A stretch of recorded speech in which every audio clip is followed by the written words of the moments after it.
Muy buenos días a ustedes, queridos hermanos, en esta mañana. Es un gozo el poder compartir en esta mañana las Escrituras. También es una bendición poder tener el día del Señor hoy, a pesar de las circunstancias que estamos atravesando en este momento. El no podernos reunir es con ansiedad que esperamos ese espacio, ese tiempo de volvernos a ver las caras. Quisiera que en esta mañana empezáramos con una oración a nuestro Dios para la lección de la escuela dominical en este día. Oremos. Padre de la gloria, venimos ante tu presencia para darte gracias por este tiempo maravilloso que tú nos regalas de poder estar reunidos a pesar de que no estamos como iglesia local todos juntos en el lugar donde comúnmente lo hacemos. Pero te suplicamos en este momento que mis hermanos, Señor, todos juntos podamos elevar oraciones, exaltaciones y gratitudes a ti por los favores recibidos, por tus misericordias, porque tú nos has guardado, nos has cuidado, nos has protegido, has sido nuestro sustento y nuestro socorro. Yo te agradezco por las familias de la iglesia y pido para que cada uno de mis hermanos sean fortalecidos en su fe, que cada día nutra esta indignación tuya, Señor, podamos volver a reunirnos aquí. Podamos volver a reunirnos aquí, porque el reunirnos aquí es una preparación para poder estar en la gloria contigo, para poder estar en la eternidad contigo. Un día estaremos por siempre y no tendremos zozobra de ningún mal, de ninguna enfermedad, de ningún sufrimiento y abatimiento, porque tú estarás siempre en medio nuestro. El pecado ya no existirá. Por eso, Señor, en esta mañana suplicamos para que tu palabra y tu espíritu sea el que realice la obra en nuestros corazones. Llénanos e inúndanos del poder de tu palabra. Haz que tu palabra para nosotros sea como esa agua refrescante para nuestra alma. Gracias, oh Dios, y rogamos, Señor, para que tú bendigas a todas las iglesias que hoy están reunidas, que uses a todos los ministros que con diligencia han querido, Señor, disponer de tu palabra aún desde sus casas para poder predicar el evangelio. Tu palabra no está presa, aunque no estamos presos en una cárcel, sí estamos presos en nuestras casas, y tu palabra no está presa, se difunde una y otra vez. Damos gloria, alabanza y adoración a ti. Oro para que el expositor y maestro de tu palabra sea guiado por ti y que no hable conforme a su criterio y a su opinión, sino que hable conforme a tu verdad. En el nombre de Jesucristo, tu Hijo. Amén y amén. En esta mañana continuaremos la segunda parte de nuestra lección sobre la segunda venida de Cristo.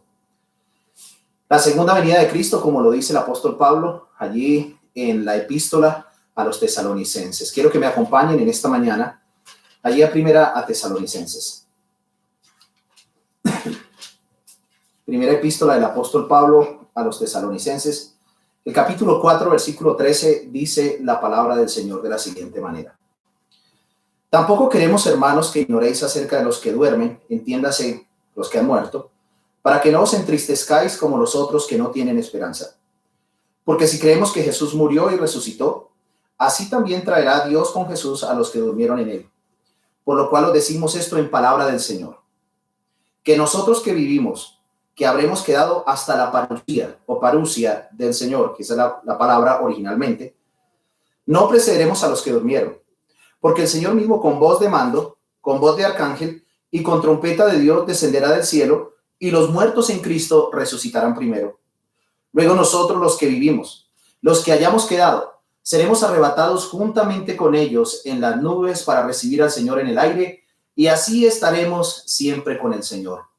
Qué palabras tan maravillosas las del apóstol Pablo.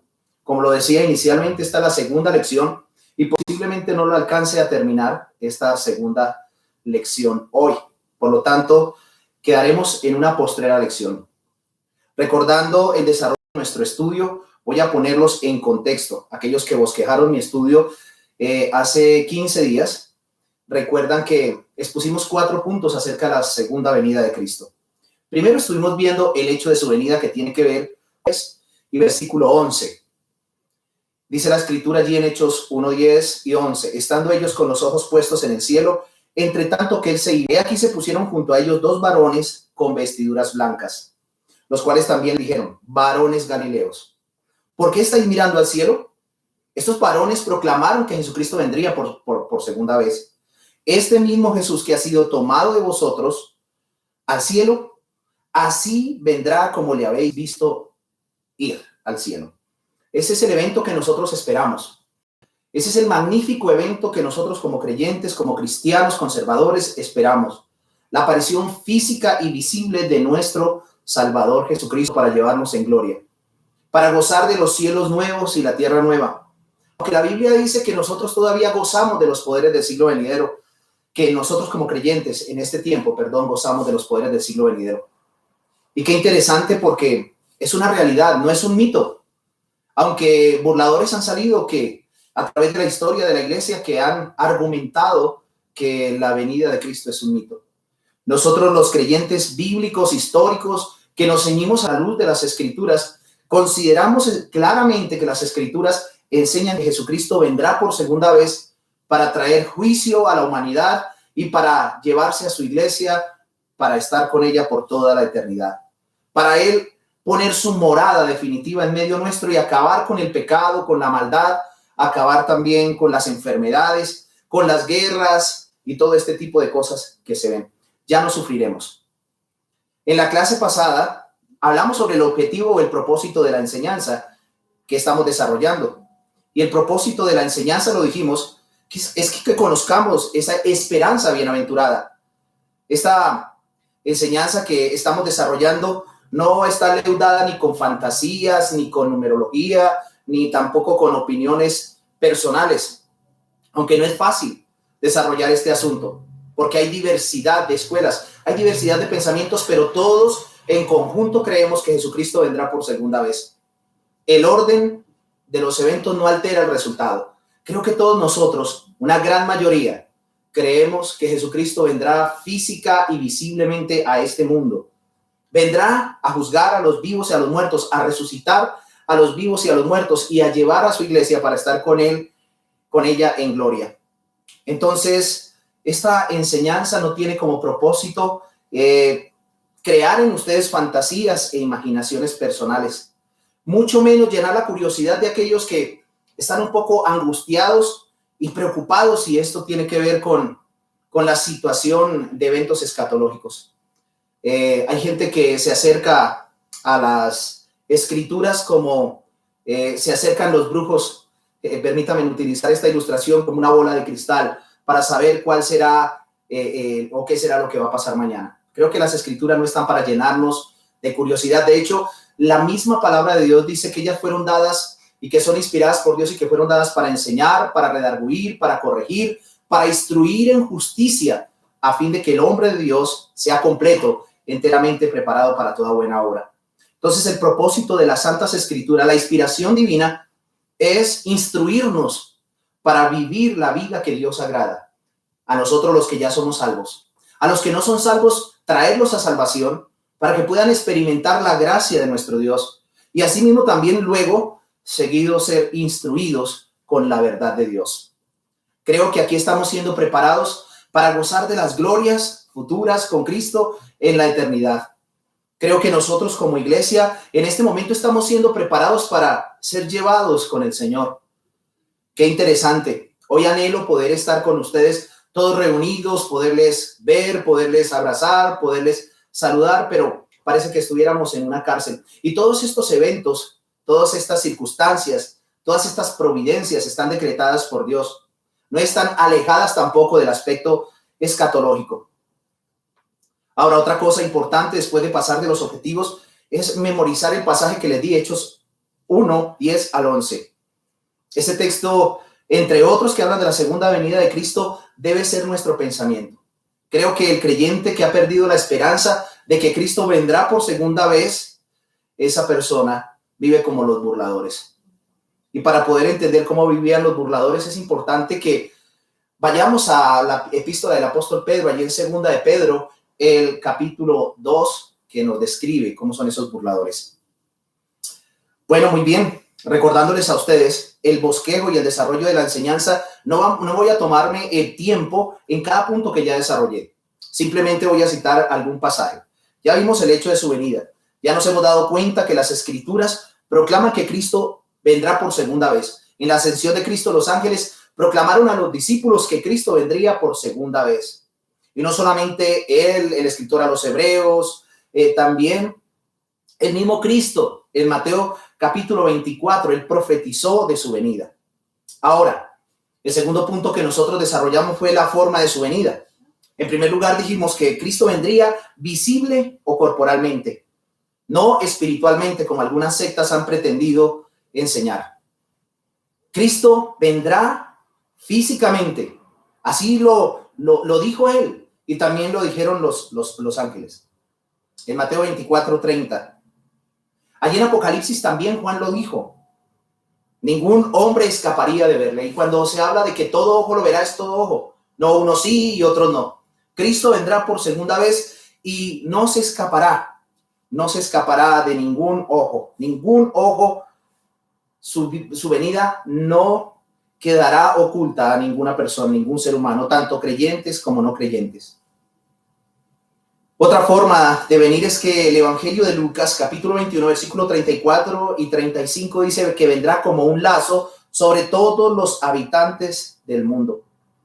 Recordando el segundo texto de Mateo 24:30, dice que vendrá con poder y gran gloria, y también vendrá con sus santos ángeles. Allí, de acuerdo a lo que dice Mateo 25:31. Y qué interesante, porque ese fue el último aspecto que tratamos, creo, si no estoy mal, que vendrá con sus santos ángeles.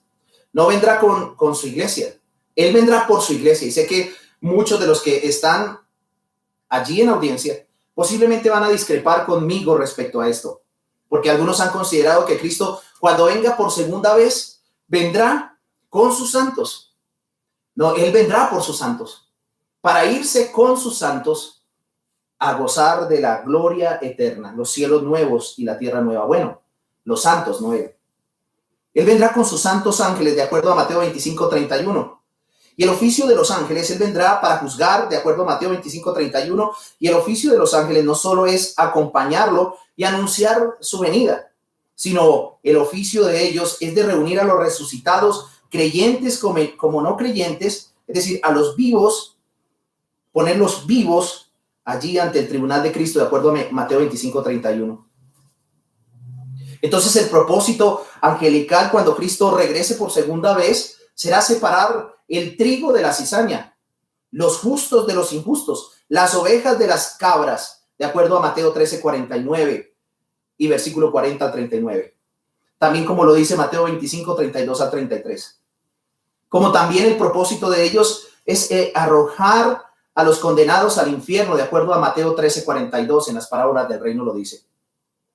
Ya habiendo considerado y habiendo repasado no solamente el hecho de su venida, la forma de su venida, ahora quiero que hablemos un poquito sobre el tiempo de su venida. Y aquí no caeremos en especulaciones. Ese sería el tercer punto de nuestra lección, pero también sería el primer punto del desarrollo de nuestra lección en esta mañana. Y cuando hablamos del tiempo de su venida, no vamos a fijar fechas, porque la Biblia no fija fechas. Simplemente es importante considerar esos eventos también, no solamente el tiempo de su venida, sino los eventos relacionados a su venida. Cristo vendrá al final del mundo. Eso está claro en las Escrituras. Cristo vendrá al final del mundo. Cristo vendrá en el último día. Y quisiera que miráramos nosotros un texto de las Sagradas Escrituras. Y quiero que me acompañen, por favor, allí al Evangelio de Mateo. El capítulo 24. Versículo 29 y 30. E inmediatamente después de la tribulación de aquellos días, el sol se oscurecerá y la luna no dará su resplandor y las estrellas del cielo caerán y las estrellas caerán del cielo y las potencias de los cielos serán conmovidas. Dice, entonces aparecerá la señal del Hijo del Hombre y entonces se lamentarán todas las tribus de la tierra y verán al Hijo del Hombre viniendo sobre las nubes del cielo con poder y gran gloria. Creo que este es el evento que marca el día final, aunque claramente no podemos ver en el texto que el texto está afirmando que él vendrá en el día final. Sí podemos relacionarlo con otros textos importantes que nos hablan acerca de su venida. Uno de ellos, Juan 6:40, y este texto de Juan 6:40 debe estar relacionado con otro texto del Nuevo Testamento. Juan capítulo 6, el versículo 40. Dice el Señor en su palabra, y esta es la voluntad del que me ha enviado, que todo aquel que ve al Hijo y cree en él tenga vida eterna, y yo le resucitaré en el día postrero. Entiéndase la palabra día postrero como día final. Ahora, ¿qué tiene que ver esto con el hecho de su venida? Esto tiene que ver mucho con el hecho de su venida. ¿Y por qué razón? Porque precisamente la resurrección de los muertos está ligada o está amarrada a la segunda venida de Cristo. Es simultánea. Cristo viene, los muertos resucitan y los que estemos vivos seremos transformados. Es lo que dice Primera Tesalonicenses y Primera los Corintios. Entonces aquí la Escritura reza y dice de la siguiente manera: esta es la voluntad del que me ha enviado, que todo aquel que ve al Hijo y cree en él tenga vida eterna, y yo le resucitaré en el día postrero. ¿Qué es el día postrero? El día postrero no es otro día más que el día final. No solamente es en este texto. Hay otros pasajes, otros versículos aquí en este texto, en este Juan capítulo 6, que habla acerca de ello. Ahí en el versículo 39 también habla y dice que esta es la voluntad del Padre que me envió, que todo aquel que me diere no pierda yo nada, sino que lo resucite en el día postrero. Importante. El versículo 44, ninguno puede venir a mí si el Padre que me envió no le trajere, y yo le resucitaré en el día postrero, en el día final. ¿Recuerdan hace un momento que les decía que el día final o el día postrero está relacionado con la segunda venida de Cristo? La resurrección de los muertos es un solo evento. Cuando Cristo venga, resucitará a aquellos que han muerto con Cristo y a aquellos que han muerto sin Cristo. No es que hay dos resurrecciones, una 7 años antes de que Cristo venga, separada de su venida, para llevar a los santos con él, y luego cuando él venga, entonces habrá otra resurrección para juicio de los impíos. No es lo que la Biblia enseña. Ahora, para poder comprender que la resurrección de los muertos está ligada a ese evento del tiempo de su venida, vamos a ir a la epístola del apóstol Pablo a los tesalonicenses. Vamos a Primera Tesalonicenses, que fue el texto que leímos inicialmente. Primera Tesalonicenses, el capítulo 4. Y vamos a leer, el propósito de Pablo es alentar a la iglesia. El propósito de Pablo es alentar a la iglesia porque muchos de los hermanos de Tesalónica no sabían qué sería de sus seres queridos que habían muerto. Y Pablo quiere darles consuelo a ellos, hablándole de qué ocurriría con ellos. Entonces, el versículo 13 dice: tampoco queremos, hermanos, dirigiéndose a la iglesia, que ignoréis acerca de los que duermen. Esto es un eufemismo, es una forma o una forma de lenguaje para suavizar una palabra fuerte, una palabra dura, como lo es la muerte. La palabra muerte es una palabra un poco fuerte. Entonces dice: tampoco queremos, hermanos, que ignoréis acerca de los que duermen, para que no os entristezcáis como los otros que no tienen esperanza. Aquí nos damos cuenta específicamente que Pablo no quería que la iglesia estuviera triste, porque habían otros que no tenían esperanza. Y así está la humanidad después de que se escribió esta epístola y antes de que se escribiera esta epístola. Hay unos que tienen esperanza y hay otros que no tienen esperanza. Pero lo que Pablo quería era darle consuelo a la iglesia y enseñarle, instruirle, recordarle respecto a este maravilloso evento. Como lo decía anteriormente allí en Juan, el capítulo 6, versículo 40, el Señor resucitará a los que creen en él en el día postrero. Claro que sí. Y a los que no creen también los resucitará. El fundamento de la resurrección de los muertos es la resurrección de Cristo. Pero veamos lo que dice el versículo 14. Dice: porque si creemos que Jesús murió y resucitó, así también traerá Dios con Jesús a los que durmieron en él. Es importante entender este pasaje. Hay una cosa, y es que lo que Pablo pone en consideración es el hecho de la muerte de Cristo y la resurrección de Cristo.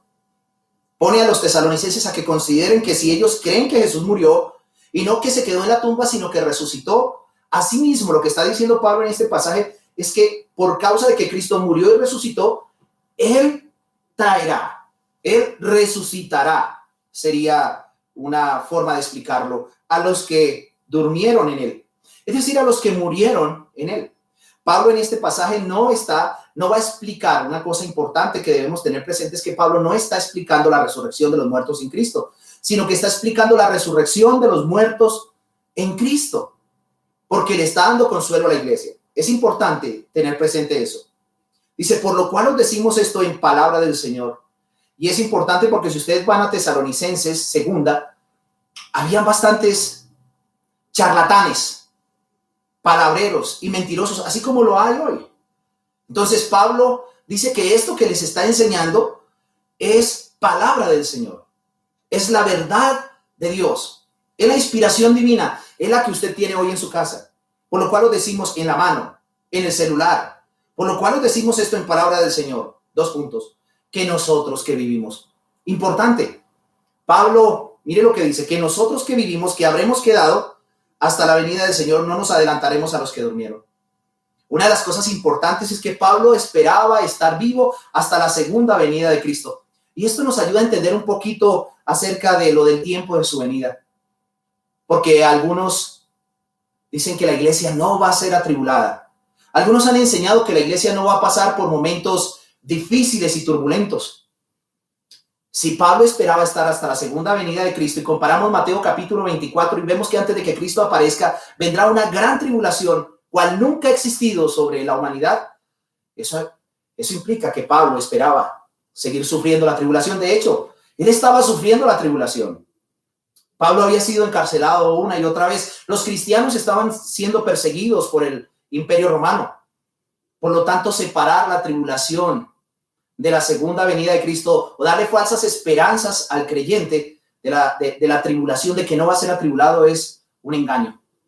Pablo esperaba estar vivo hasta la venida de Cristo. Dice que nosotros, es decir, Pablo, Silvano, Timoteo y la iglesia de Tesalónica y nosotros hoy y toda la iglesia en los postreros días, porque Pablo sí esperaba estar vivo, nosotros también tenemos esa esperanza. Yo tengo la esperanza de poder ver aún en esta vida a mi Señor. Claro está que depende de Él si Él quiere dejarme. Pero Pablo sí lo consideraba, que nosotros que vivimos, que habremos quedado hasta la venida del Señor.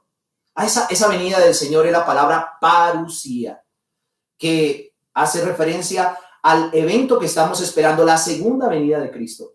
Dice que no nos adelantaremos o no precederemos a los que durmieron. O sea que el Señor no va a llevarse a los vivos primero y después con el tiempo a los que han muerto. Y dice ¿por qué? Y argumenta, dice, porque el Señor mismo con voz de mando, con voz de arcángel y con trompeta de Dios descenderá del cielo y los muertos en Cristo resucitarán primero. Ahora, ¿recuerdan Juan 6:40? Que Él resucitará en el día postrero a aquellos que creen. Mire lo que dice, mire lo que dice aquí en el versículo 16. Que el Señor mismo con voz de mando, con voz de arcángel y con trompeta de Dios descenderá él mismo del cielo y los muertos en Cristo resucitarán primero. Ahora preguntémosle al apóstol Pablo, ¿cuándo resucitarán los muertos? Yo creo que usted tiene la respuesta ahí en su Biblia. Si se va al versículo 15, los muertos resucitarán cuando Cristo venga por segunda vez. Es decir, en el último día. En el último día. Luego nosotros, los que vivimos, los que hayamos quedado, seremos arrebatados juntamente con ellos en las nubes para recibir al Señor en el aire y así estaremos siempre con el Señor. Otro evento que acompañará la venida de Cristo, no solamente la resurrección de los muertos, sino el arrebatamiento. Es decir, que Cristo viene en las nubes y Él vendrá y resucitará a los que han muerto en Cristo. Ya en primera a los Corintios capítulo número 15 habla de la transformación. Seremos transformados los que estemos vivos.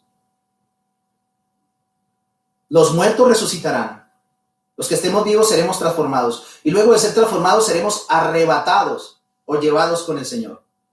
Esto no 7 años antes. Esto en su parusía, en su segunda venida. Posiblemente la mente de muchos de ustedes estará dando vueltas allí.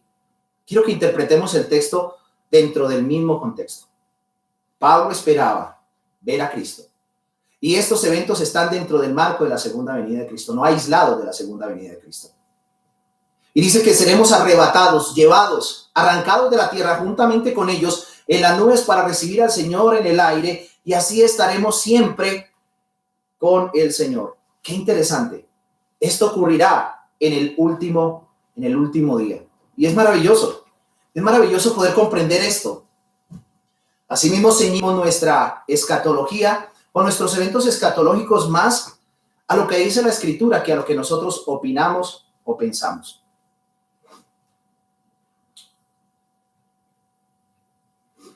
Ahora, el hecho de la resurrección en el último día es un evento que lo espera no solamente la iglesia, que ha pensado como los apóstoles pensaban. Los fariseos y gran parte de los judíos creían en la resurrección de los muertos y creían, ante toda la línea de los fariseos, creían que los muertos resucitarían en el último día. No solamente es una enseñanza que nosotros tenemos como iglesia cristiana en estos tiempos, sino que tiene sus raíces históricas. ¿Recuerdan ustedes la muerte y la resurrección de Lázaro? Veamos allí en Juan capítulo 11, versículo 24. Acompáñenme con sus Biblias. Jesús en 11:23 le dice, Jesús le dijo, tu hermano resucitará. Está haciendo un diálogo con Marta. Tu hermano resucitará, le dice a ella. Y Marta le dijo, yo sé que resucitará en la resurrección. Marta creía en la resurrección de los muertos. No solamente es una doctrina de la iglesia cristiana, sino que el judaísmo también lo consideraba. Cristo lo consideraba porque no la refutó. Los saduceos creían en la reencarnación, no en la resurrección. Por lo tanto, al parecer ella era de la línea, de la enseñanza de los fariseos. Tanto Lázaro como ella, como su hermana María. Marta le dijo, yo sé que resucitará en la resurrección. Y luego agrega, en el día postrero. Y si usted va y mira las escrituras, en otras versiones, no necesita tener el griego interlineal, puedes mirar y comparar con otras versiones y va a hacer la comparación y va a ver claramente que el día postrero es el último día. El último día no empieza con 7 años antes, con un arrebatamiento. El último día es el último día. Cristo vino una vez a inaugurar la escatología y vendrá por segunda vez a consumar esos eventos escatológicos. Es importante tener presente eso. Vino a inaugurarla. Cuando vino y murió en la cruz, hubieron sucesos muy relacionados con las profecías de Joel. E incluso lo estuvimos viendo en uno de los estudios que se estuvieron compartiendo con el hermano Joseph. Es importante tener presente entonces esto. La resurrección es un evento que marca también parte del día final. ¿A qué viene Cristo? Cristo no solamente viene a juzgar al mundo. Cristo viene a resucitar a los muertos en Cristo, a llevarlos con él a la gloria. Y será en el último día, no otro día. Ahora, ¿por qué pensaba Marta de esta manera? Que su hermano resucitaría en el día final. El libro de Daniel, el capítulo 12, el versículo 2, también me enseña. Daniel, capítulo 12 y el versículo 2. Creo que muchos de los hermanos que están escuchando esta enseñanza ya la han escuchado otras veces. Pero como lo decía el Señor, como lo vuelvo a decir, otra vez lo repito. Nunca nos cansaremos de escuchar una y otra vez estos temas y todos los temas de la Biblia, todas las doctrinas de la Biblia. Vamos a leer lo que dice aquí. Dice, y muchos de los que duermen en el polvo de la tierra serán despertados. Esto no afirmando el sueño del alma. El hecho de la palabra despertar está hablando de resucitar. Serán despertados, unos para vida eterna y otros para vergüenza y confusión perpetua. Aquí habla de una resurrección simultánea. Unos para vida eterna y otros para vergüenza y confusión perpetua. Entonces, el hecho de que Marta le respondiera a Jesús que su hermano resucitaría en el día final es que era enseñado en las Escrituras y no solamente en este pasaje. No tenemos el tiempo suficiente para poder ampliar esto, en verdad, pero creo que no solamente será este tiempo, sino tendremos otros y otros y otros tiempos para poder reflexionar en este evento maravilloso. Ahora, Jesús lo enseñó y lo hemos tomado en Juan, capítulo 5, versículo 29. 5:29. No os maravilléis de esto, porque vendrá hora cuando todos los que están en los sepulcros oirán su voz Y los que hicieron lo bueno saldrán a resurrección de vida, mas los que hicieron lo malo a resurrección de condenación. Otra vez. Y esto específicamente corroborando los textos bíblicos de que habrá una resurrección y que será en el último día. Ahora, es importante tener presente que cuando hablamos del tiempo de su venida, que es lo que estamos desarrollando, estamos mirando los eventos relacionados también con ese último día, o sea, cuando Él aparezca por segunda vez. Sin embargo, hay que dejar claro que el día de su regreso ya ha sido establecido. El día de su regreso ya ha sido establecido.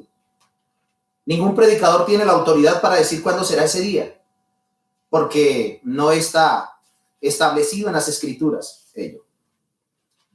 En el capítulo 17 del libro de los Hechos, el versículo 31 dice,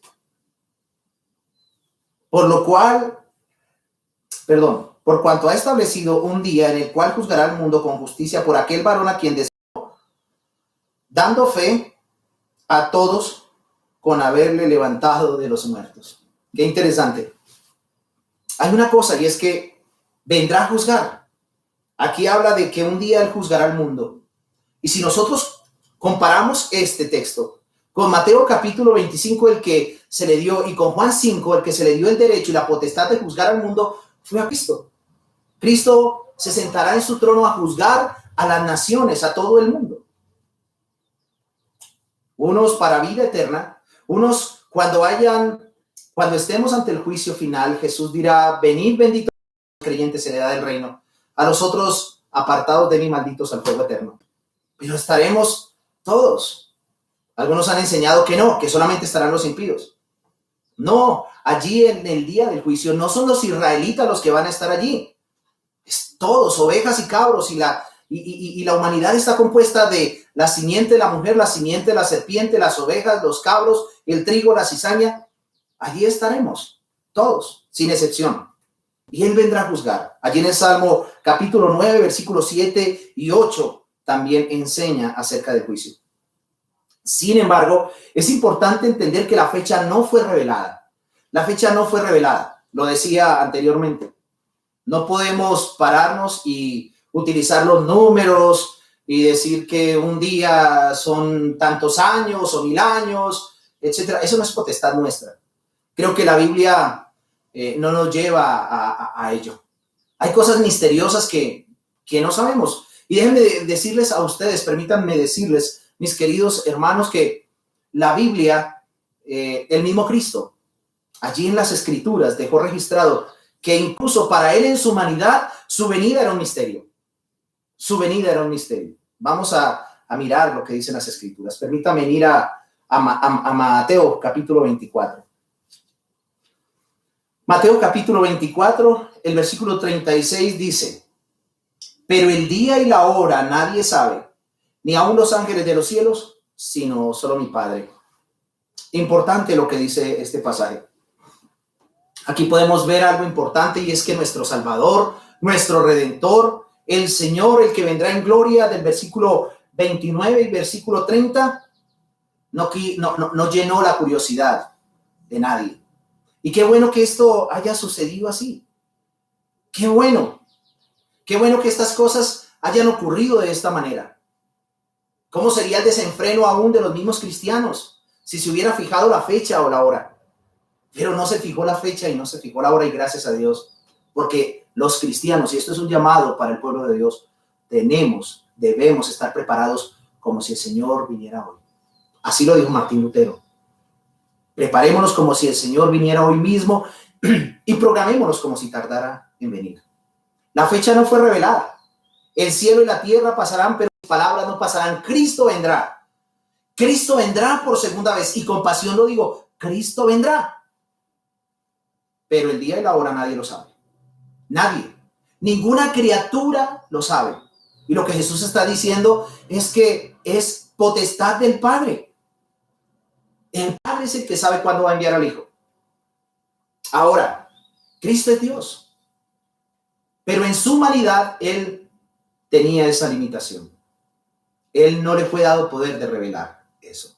El Padre, la primera persona de la Trinidad, es la que sabe cuándo vendrá el Hijo. Por lo tanto, es herejía el afirmar cuándo Cristo vendrá. Y no solamente lo dice este pasaje, en el Evangelio según San Marcos, en el Evangelio de Marcos, el capítulo 13, el versículo 32 dice de la siguiente manera: pero de aquel día y de la hora nadie sabe, ni aun los ángeles que están en el cielo, ni el Hijo.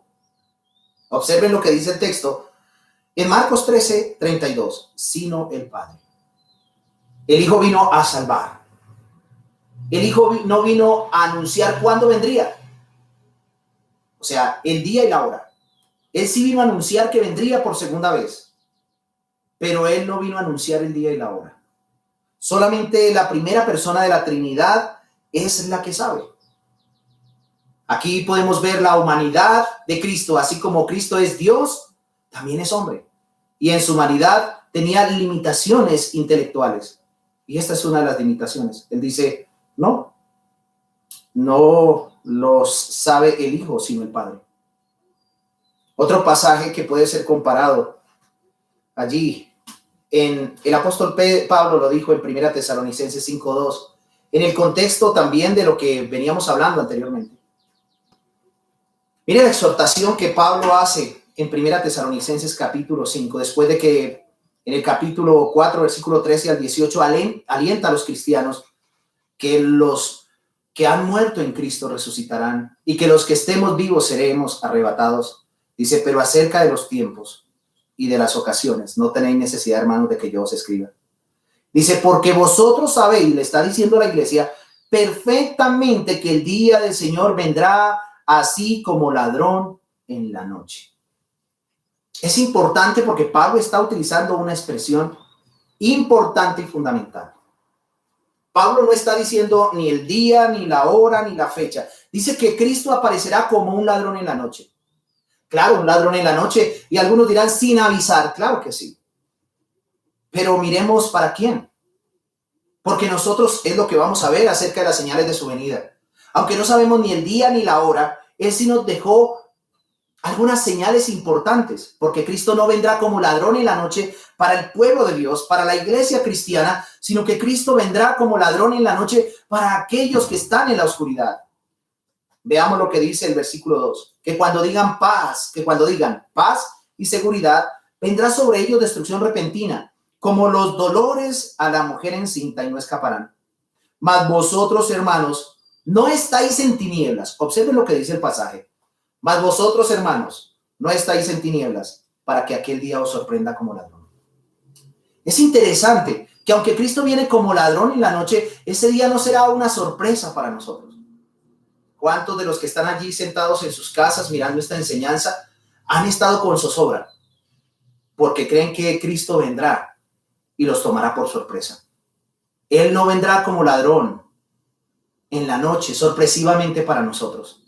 Nos preparará para poder estar con Él para siempre. Por eso dice, más vosotros, hermanos, no estáis en tinieblas, para que Él os sorprenda, para que aquel día os sorprenda como ladrón. Porque todos vosotros sois hijos de luz e hijos del día. No somos de la noche ni de las tinieblas. Sin embargo, hay una exhortación. El hecho de que Cristo no venga para nosotros como ladrón en la noche, la exhortación, y es una exhortación aún en medio de todas estas circunstancias que estamos viviendo, es que no durmamos, veremos, por tanto no durmamos, y aquí no está hablando de la muerte, no durmamos como los demás, sino velemos y seamos sobrios, porque los que duermen de noche se duermen, y los que se embriagan de noche se embriagan, pero nosotros somos del día, seamos sobrios, habiéndonos vestido con la coraza de la fe y del amor y con la esperanza de la salvación como yelmo. Y ahí dice el 9, porque no nos ha puesto Dios para ira, sino para alcanzar salvación por medio de nuestro Señor Jesucristo. ¡Qué maravillosa experiencia! Entonces, no tenemos la fecha, no nos corresponde saber de los tiempos, de las ocasiones, no tenemos necesidad de estar averiguando, indagando cuándo es el día. Si vendrá como anoche veía en un video en YouTube que un hombre de la iglesia adventista ya había profetizado que Jesús vendría en el año 2031. Eso son fantasías, son herejías, manipulaciones. Hace unos años Harold Camping también cayó en eso. Un hombre que militó dentro de la Reforma llegó a asegurar cuándo vendría Cristo. Otros también se hicieron pasar por Cristo. y una cantidad de fantasiosos y engañadores que han surgido a través de la historia. La especulación, el no mirar las escrituras con detenimiento ha llevado a que los hombres caigan en ese tipo de cosas. Dios nos guarde a nosotros. Entonces, la fecha claramente no fue revelada. Sin embargo, así como tenemos la certeza, pero no la fecha de nuestra muerte, yo quiero poner este ejemplo. Así como tenemos la certeza, porque todos nacimos y moriremos, excepto que Cristo venga. Pero creo que tenemos la certeza de que así como nacimos, un día moriremos, pero no sabemos la fecha de nuestra muerte. Igualmente, también sabemos que Cristo regresará con toda certeza, pero no sabemos cuándo. No sabemos cuándo. Y creo, es mi humilde opinión, que la razón por la cual este conocimiento no fue revelado es para que, como lo decía anteriormente, estemos siempre preparados. Se nos fue casi 41 minutos hablando del tiempo de su venida. Ahora quisiera que alcanzáramos a desarrollar las señales de su venida, que sería nuestro cuarto punto, nuestro último punto, y aquí tendremos un espacio para poder seguir hablando más acerca de ello. Acababa de decirle que el Señor Jesús no vendría para la iglesia como ladrón en la noche. Él nos preparará para su venida. Él nos preparará para ese magno y ese gran evento. Y Él dejó algo, señales. Aunque podemos decir que Cristo vendrá pronto. Y eso lo venimos diciendo desde los postreros tiempos, desde que empezaron los postreros tiempos. Cristo viene. ¿Y cómo sabemos que Cristo viene? Porque las señales que indican su acercamiento se han ido cumpliendo a través de la historia. Allí en Mateo capítulo 24, en Lucas capítulo 21, para que lo lean en su casa, y en 2 Tesalonicenses capítulo 2, hay señales claras de su venida. Recordemos que los postreros tiempos empezaron desde la ascensión de Cristo, y durante ese periodo de tiempo es que las señales se han ido cumpliendo históricamente. No podemos simplemente señalar que las señales del tiempo de su venida son únicas y exclusivamente para el tiempo del fin. Creo que es importante tener un estudio organizado, sistemático de estos eventos. Durante los postreros tiempos irán cumpliendo de manera progresiva estas señales. Claro está que al final de los tiempos serán mucho más evidentes. La iglesia ha sido atribulada toda la historia. La iglesia ha sido perseguida. Los cristianos han sido muertos por causa de su fe. Los falsos maestros a través de la historia se han levantado, los falsos cristos, hambres, terremotos. Eso no solamente es un evento que surgirá y que se verá solamente al final, allí antes, unos días antes de que Cristo aparezca. No, sino que se vendrá cumpliendo a través de la historia. Miremos entonces los postreros tiempos, los postreros días, los últimos días. Por ejemplo, es en los postreros tiempos donde algunos que están en la fe se apartarán de la fe. Y veamos, en verdad, la mofa, la burla que hoy se le está haciendo a la iglesia cristiana, ya no tanto a la iglesia católica. Los memes que ponen respecto a los falsos maestros, donde están los apóstoles que decretaban sanidad, que reprendían a la muerte, ¿por qué no están en los hospitales? ¿Por qué no están en las calles sanando a los enfermos? Están haciendo que el evangelio sea blasfemado. Eso es una señal de los postreros tiempos. Es una señal para el pueblo cristiano de que Cristo vendrá. En los postreros tiempos, algunos se apartarán de la fe. Y digamos que muchos se apartarán de la fe. Mire lo que dice el apóstol Pablo allí en primera a Timoteo, el capítulo número 4. Quiero que me acompañen allí con sus Biblias. Primera Timoteo capítulo 4 dice, pero el Espíritu dice claramente que en los postreros tiempos, y quiero que subraye, en los últimos tiempos, o sea que desde que Pablo escribió Primera Timoteo, hasta que Cristo venga, estamos viviendo en el periodo de los postreros tiempos. Es el Espíritu, dice Pablo, que dice claramente que en los postreros tiempos algunos apostatarán de la fe. La palabra apostatar simplemente y llanamente significa apartarse de la fe. Para apartarse de la fe tienen que haber estado en la fe. El Espíritu Santo es el que ha profetizado que en los últimos tiempos muchos de los que han estado en la fe histórica, en la fe bíblica, se apartarán. y se apartarán de la siguiente manera. ¿Cómo se apartarán? Escuchando a espíritus engañadores y doctrinas de demonios. Ahora, es importante tener presente que el hecho de pensar en espíritu no es que un espíritu viene y le habla, aunque a muchos les ha pasado así. El hereje de la secta Creciendo en Gracia supuestamente dijo que se le habían aparecido para revelarle el evangelio de la gracia de Dios. Tanto fue que a lo último resultó diciendo que él era el anticristo y después Cristo. Todos aquellos que dicen que los ángeles o que tienen visiones, como lo fue José Smith, como lo fue Elena G. de White, que es la profetisa falsa de los adventistas, siempre tuvieron alucinaciones. Y esto está profetizado en las Escrituras. Aquí dice que algunos apostatarán de la fe escuchando espíritus engañadores. Estos espíritus entiéndase como personas que engañan y que traen algo, doctrinas de demonios. La doctrina de la prosperidad es una doctrina de demonios. La doctrina de la confesión positiva, decláralo y poséelo, es una doctrina de demonios. La doctrina de la sanidad divina a granel es una doctrina de demonios. La Biblia dice que Dios concede salud si es su voluntad y de acuerdo a la oración. No hay otra forma. Es importante tener presente que estos se apartarán de la fe, de la doctrina, para ir a escuchar a hombres engañadores que traen doctrinas de demonios. Y esto es una señal de los últimos tiempos. También en los posteriores tiempos vendrán tiempos sumamente peligrosos para la iglesia. Dentro de las mismas filas de la iglesia. Es terrible, porque a veces creemos que lo peligroso está afuera. Los falsos maestros se levantarán dentro de las filas de la iglesia.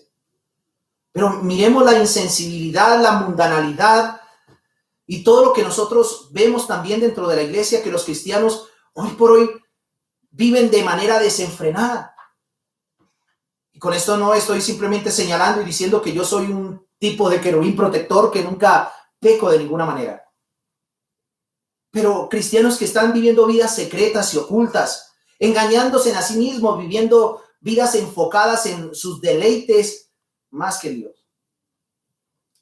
En 2 Timoteo, el capítulo 3, también está dentro de los posteriores tiempos, no solamente los engañadores, maestros falsos, sino también falsos cristianos. Mire lo que le dice Pablo a Timoteo, también debes saber esto, y esto es otra señal, que en los postreros días, que en la misma situación, vendrán tiempos peligrosos para la iglesia. Y dice, ¿por qué? Porque habrán hombres amadores de sí mismos. Ahora, no creo que Pablo esté simplemente pensando en los hombres de afuera, en los hombres que están fuera de la iglesia, porque siempre han existido. Después de la caída de Adán, los hombres sin Dios son amadores de sí mismos, vanagloriosos, avaros, desobedientes a los padres, ingratos, impíos, sin afecto natural, calumniadores, intemperantes, aborrecedores de lo bueno, impetuosos, infatuados, amadores de los deleites más que de Dios, como lo dice Pablo. Esto es común en las personas que no tienen a Cristo. Por lo tanto, Pablo se está enfocando directamente en la iglesia. Eso no lo vamos a ver fuera de la iglesia, sino que en los últimos tiempos la iglesia no tendrá celo por la piedad. Por la piedad. A los cristianos no les dará miedo unirse a un incrédulo siendo ellos cristianos. Vivir vidas desenfrenadas como los del mundo y van a la iglesia y se acomodan dentro de la iglesia viviendo una vida farsa y mentirosa. Una vida doble. Eso es lo peligroso y eso es una señal para la iglesia. Entonces Pablo le dice a Timoteo, también debes saber esto. ¿Qué? ¿Qué, Pablo? Que en los postreros días vendrán tiempos peligrosos. ¿Por qué? Porque habrá hombres amadores de sí mismos, avaros, vanagloriosos, soberbios, blasfemos, desobedientes a los padres, ingratos, impíos, sin afecto natural. ¿Cómo? Unos cristianos que se llaman cristianos de esta manera, sí, implacables, diablos o calumniadores, intemperantes que no tendrán dominio propio, desenfrenados en sus temperamentos. Hay muchos cristianos que están en la iglesia y creen que todo el mundo tiene que soportarlos porque ese es su carácter y arrastran su carácter malvado y perverso del mundo a la iglesia. No hay cambio. Intemperantes, crueles, aborrecedores de lo bueno, traidores, impetuosos, infatuados, amadores de los deleites. Y aquí está para la iglesia, más que de Dios. Mire que esto es simplemente ¿por qué? Esto ocurre porque ellos aman sus deleites más que a Dios. Mire que no aborrecen a Dios, dicen que no aborrecen a Dios. Y aquí no dice que no dicen que no aman a Dios, dice que son amadores de los deleites más que de Dios. O sea, aman más sus pasiones, aman más sus deleites que al mismo Dios. Y eso es una señal de los últimos tiempos. Ahora, es en los postreros tiempos también donde han surgido los anticristos, como también surgirá el anticristo. Primera de Juan lo dice. Primera de Juan capítulo 2, el versículo 18 dice: hijitos, ya es el último tiempo y según vosotros oísteis que el anticristo viene. Era una enseñanza apostólica. El anticristo vendría. Y especialmente es el único en la Biblia que utiliza este término. Anticristo, contra Cristo o en lugar de Cristo. Dice, hijito, ya es el último tiempo. ¿Qué dice Juan? Que ya es el último tiempo. Y que ellos han oído que el anticristo viene. Han sido instruidos, han sido enseñados que el anticristo viene. Dice, así ahora han surgido muchos anticristos. Ahora, es importante tener presente que esos muchos anticristos, esos mega anticristos habían inundado la iglesia. Los falsos maestros, específicamente el apóstol Juan está haciendo referencia a los gnósticos de su tiempo. Han surgido muchos anticristos, por esto conocemos que es el último tiempo. Entonces, cuando aumente la falsedad, el engaño, los anticristos, los herejes, sepamos nosotros que eso es una señal de la venida de Cristo. Entonces es importante mirar todas estas generalidades. Pero como ya se me acabó el tiempo, no alcanzo a terminar. Quiero que para la próxima veamos las señales más específicamente anunciadas en la naturaleza, que ellas anuncian el regreso de Cristo. Las señales en la vida de los hombres y las naciones, y las señales en la iglesia visible. Entonces, quisiera que en esta mañana reflexionáramos un poco sobre ese evento glorioso, el tiempo de su venida, las señales de su venida. Y nosotros, cada uno, asociemos todo esto y oremos, velemos, estemos pendientes, miremos a Cristo, amemos a Cristo, mantengamos unidos en familia. Recuerda una cosa, querido hermano, que esto es un tiempo para que estés poniendo a Cristo como la cabeza tuya, para que tú seas la cabeza de tu casa. Para vivir en armonía, para vivir en familia. Si no puedes soportar a tu esposa y a tus hijos, o a tu esposo y a tus hijos, y dices que eres creyente, eres amador de los deleites, amadora de los deleites, más que de Dios. Y es necesario que te arrepientas. Es necesario que mires a Cristo, que reflexiones sobre tu egoísmo. Dejes de ser amador de sí mismo, porque si no, estás cumpliendo con lo que la misma Escritura dice. Si eres un hijo rebelde, deja de serlo. Recuerda una cosa, sal de esa lista de los hombres en los posteriores días. Que el Señor bendiga su palabra en nuestros corazones. Es tiempo para que reflexionemos, para que miremos a Cristo, para que nos deleitemos en Él, para que esperemos su regreso, para que nos preparemos para su regreso. No sabemos qué nos deparará de aquí en adelante. Lo único que podemos saber es que Cristo, el Señor, vendrá por segunda vez. Y que todas estas cosas y todas estas calamidades y todas estas pruebas son un llamado de Dios para que nosotros entremos en reflexión, para que nosotros vivamos lo que nosotros hemos creído. La fe no es simplemente un concepto, la fe no es simplemente un poco de dogmas o teorías que están en nuestra mente. La fe es algo vivo, algo real. La fe nos la da Cristo para que nosotros la vivamos. Que el Señor bendiga su palabra en nuestros corazones. Será en otra oportunidad. Les amo en Cristo y espero poderles ver pronto, sino aquí en la gloria. Oremos. Amado Padre, te damos gracias por habernos permitido estudiar tu palabra, por habernos permitido recorrer estos pasajes, por habernos permitido gozar de las riquezas y las mieles de tu palabra. Muchos de los que estamos escuchando hoy, muchos de los que están escuchando allí, pudieron reflexionar sobre sus vidas. Podemos venir a ti en arrepentimiento, pidiéndote, Señor, que prepares nuestro corazón para encontrarnos contigo.